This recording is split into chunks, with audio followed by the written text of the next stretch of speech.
Hello, magical people. My apologies for the production value, such as it is, being perhaps less than my typical substandard standard, but I have had just such a juggernaut of a weekend. I feel like I need to just expound on some of my experiences because it's been a really interesting weekend. It has sort of run the gamut from being able to enjoy spaces and people that are very close to my heart and comfortable to me. That was book club. It was on Friday night. That's how the weekend started. To really challenging myself into doing some new and scary things, which is how the weekend ended. And there were two visibly noticeable trauma responses that happened in the interim. So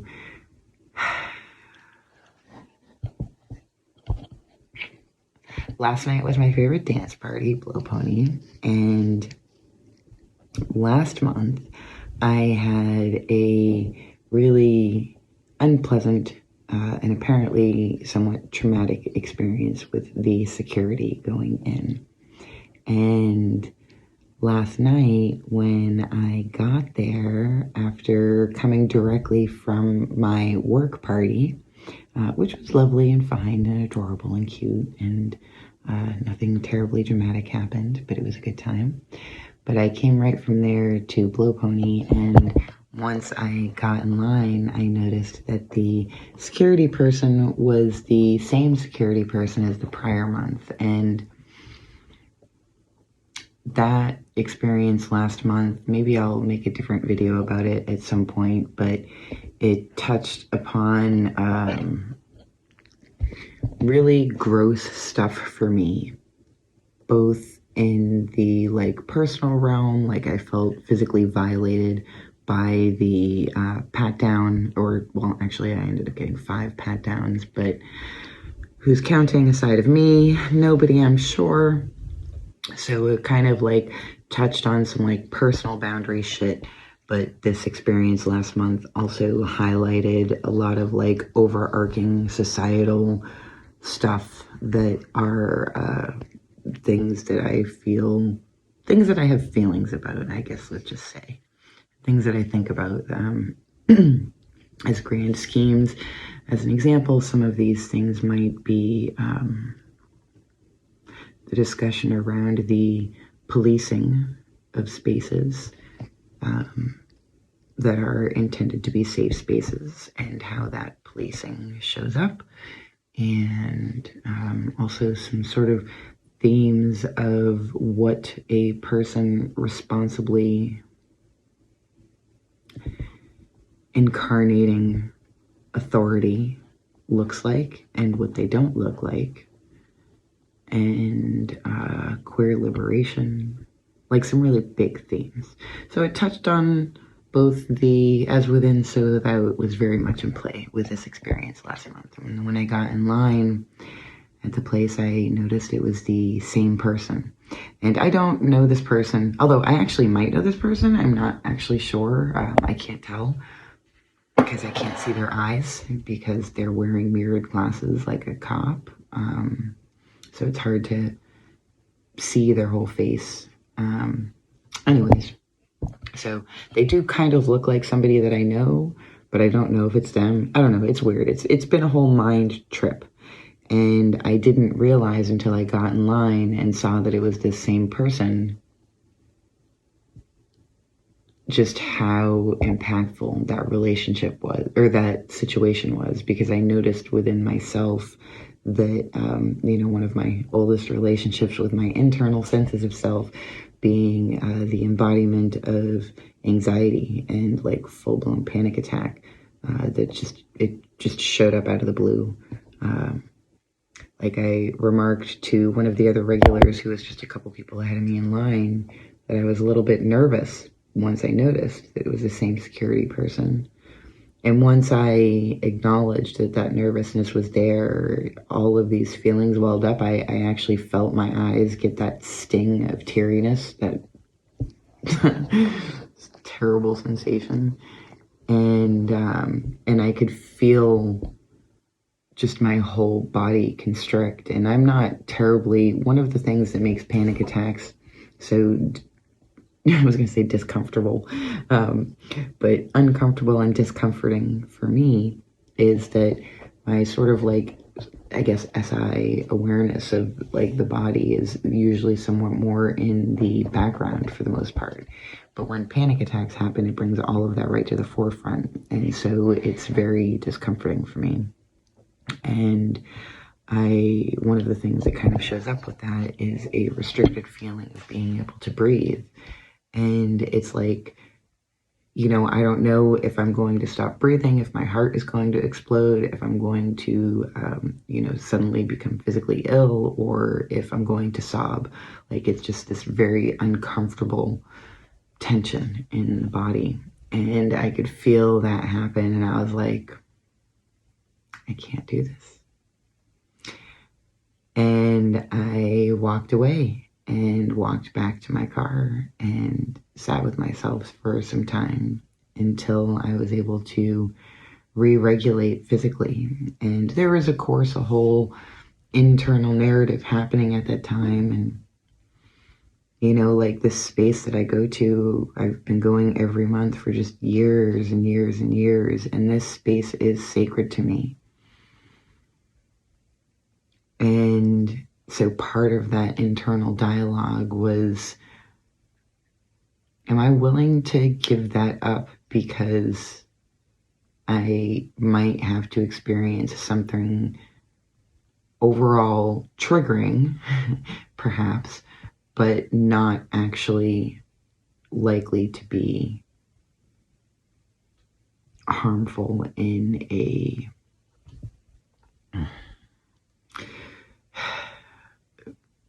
more obvious way. And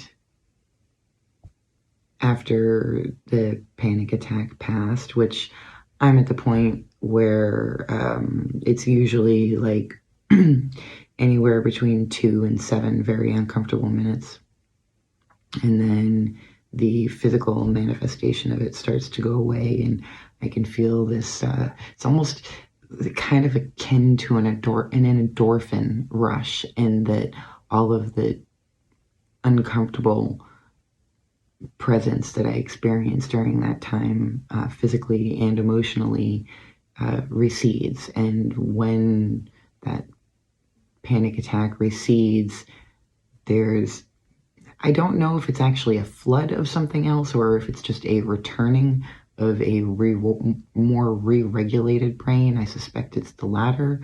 But regardless, it feels akin to an endorphin rush. And I don't mean an actual endorphin rush in specifically, but like I can feel the brain change happening, and I can feel everything kind of like calming down, almost like there is a physical wash happening over my brain, which I'm sure there probably is some sort of chemical or hormonal wash.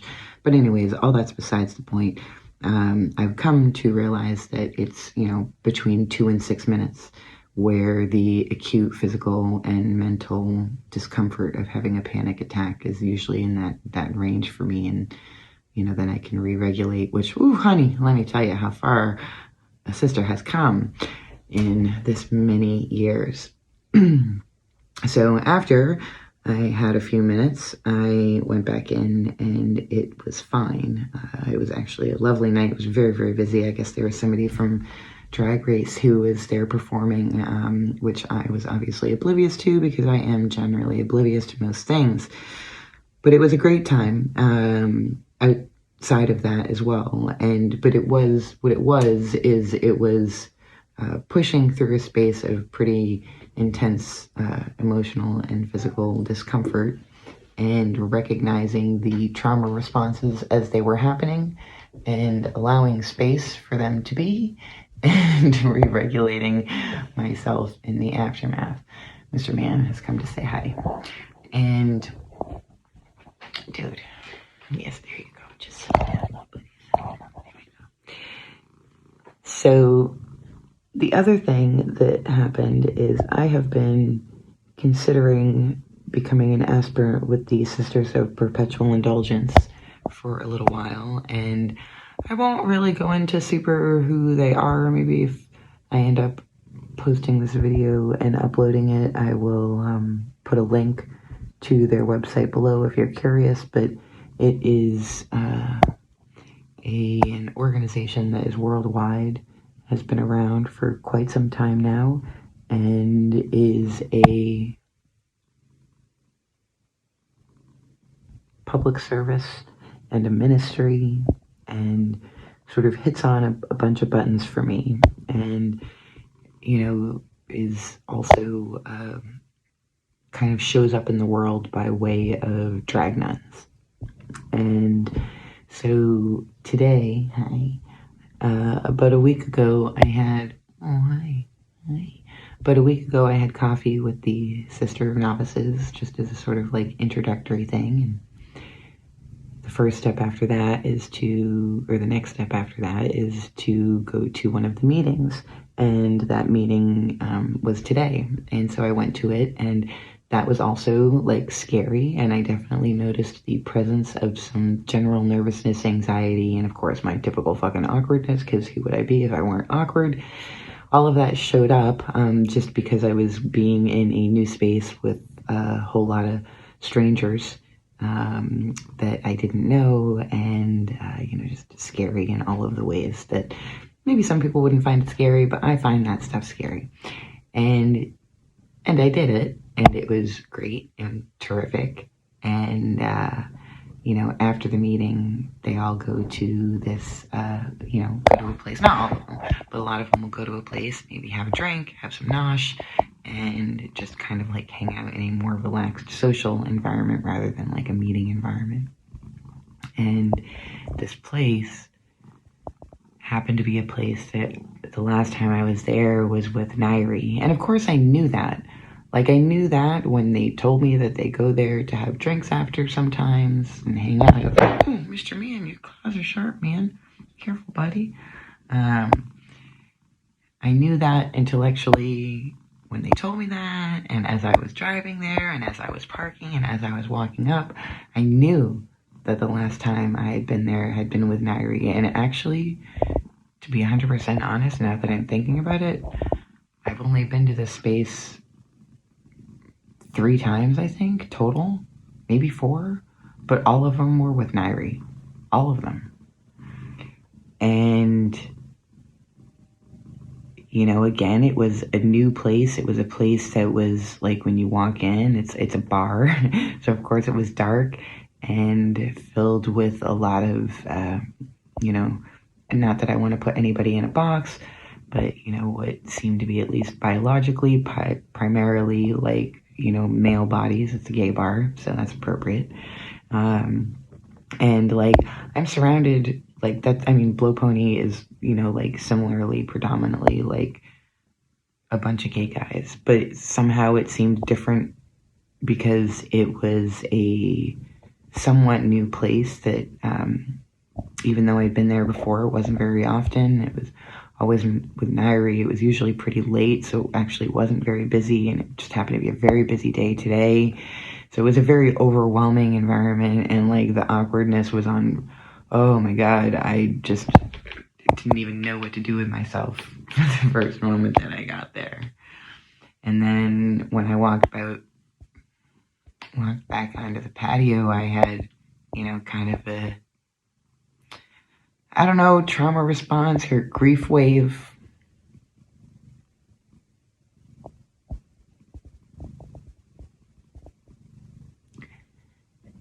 But I just couldn't stop the wave of emotion that showed up then, that's also kind of showing up now, just in remembrance of the last time I was there. Mr. Man, I don't want you to cloud my face, buddy. And, fortunately, one of the sisters, I'm not entirely sure, postulate or novice sister, I believe. It was a lot of people. Meeting a lot of new people, all of the names and their exact roles are a little muzzed in my mind, but they were kind enough to just be in the right place to have hold space for me as I kind of had that really awful couple of moments of just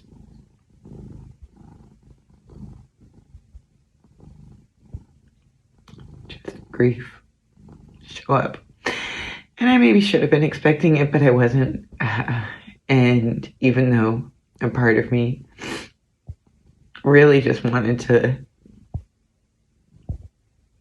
leave and have that emotional response in private, fortunately there was a sister there who was able to hold space for me to get through that moment, and I stayed for several hours and eventually got through the awkwardness. Not gonna lie, I did have a whiskey that probably helped and had a lot of really wonderful conversations and felt very welcomed into this potentially new family. I mean, I don't want to be putting any carts before the horse, but this very much feels like the beginning of a journey that could very well last for a long time and is sure to challenge me in a variety of ways. Actually, when I sat down with the intention of recording some of my thoughts here, it had kind of an explosion of insights, most of which have since escaped me, but I know that this is going to challenge me on a variety of levels, including my identification with maybe more overtly feminine aspects of humanity, and playing with that and sort of maybe reclaiming femininity for myself in an unexpected way, by way of becoming a drag nun. But I'm looking forward to being of service and finding out more about what that means. Not only being in service to, my community, but as I kind of learned with tarot, as I kind of learned with doing the psychic classes, that every reading has medicine for me too. And I think that is also the case of things that I show up for in that way, that being of service in this way will also allow me to be in service to myself, not just the other. So, yeah, I don't know if any of that made sense. Almost 20 minutes of me rambling, getting a little teary, but who would I be if I didn't cry every now and again? I feel like I do it on a YouTube video at least every few months. So, yeah, it's been a juggernaut of a weekend.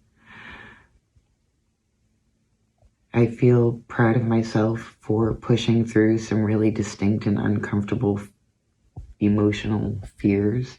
And I did a lot of things that made me uncomfortable this weekend. And everything turned out fine. So that's good. And I don't know, I feel excited. I mean, don't get me wrong, I'm me, so I also feel trepidation and fear and self-doubt and all the things.